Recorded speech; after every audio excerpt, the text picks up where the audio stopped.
Alright, so right now I'm gonna go get the saliva test for COVID.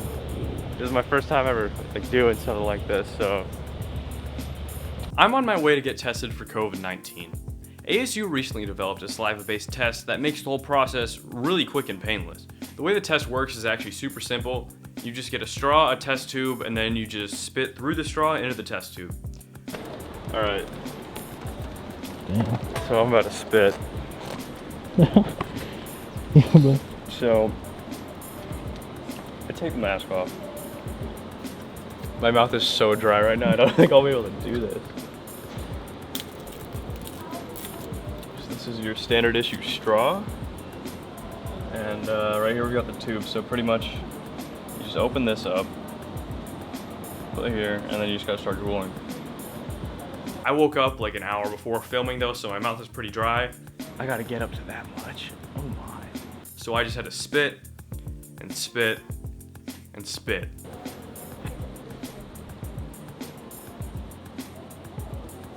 Okay, so the bubbles are allowed to go past the fill line. And that's good. So I think I got a good sample right here. That's and now I'm just closing that up. Finally, spit. Once I had enough saliva in the tube, I just closed it up, wiped down my station, handed it in less than 23 hours, you heard that right, 23, I had my results in. Negative, by the way. After the test, I met up with David Gillum. David is the Director of Environmental Health and Safety at ASU. He's also the president of the American Biological Safety Association, an international organization dedicated to biosafety and security.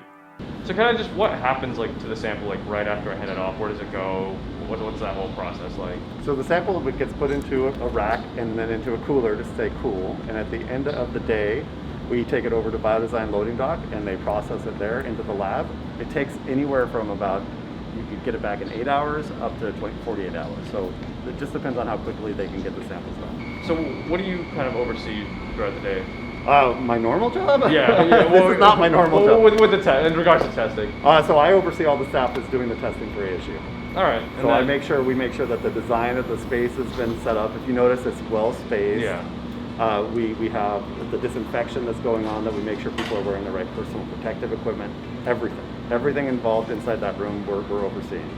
We work very closely with Biodesign to get things like the tubes themselves so that people can actually do the sample collection, because they have really highly controlled those samples. We think that we have seen lower numbers, so we've seen, even though we're doing randomized collections on campus, so people are being randomly selected to come give a sample, our volume of people who are actually coming through is a lot less for some reason. And it could be because the numbers are tending to trend down in Arizona, but for this population that we serve, a lot of the students are often asymptomatic and they don't even realize it, so they may come in and get the sample and turn up positive. So we're trying to encourage as many people to come through and actually get tested as possible. We have the capacity for it too, just so you know.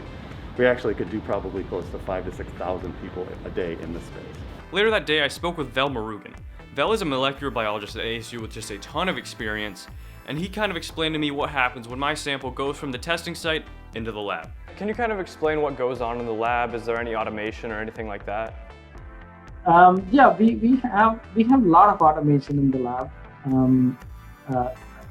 Especially if you want to do this kind of a high throughput test, your lab has to be automation friendly, and we have developed our previous diagnostic tests, everything using automation.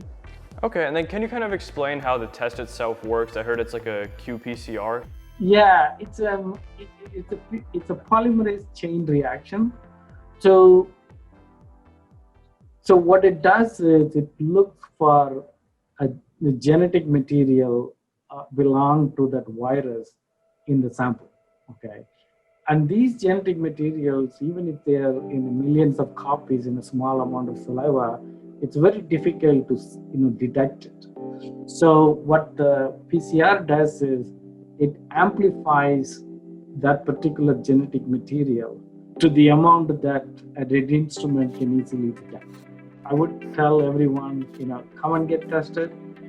We are here to help, and we'll make sure that you get the results on time.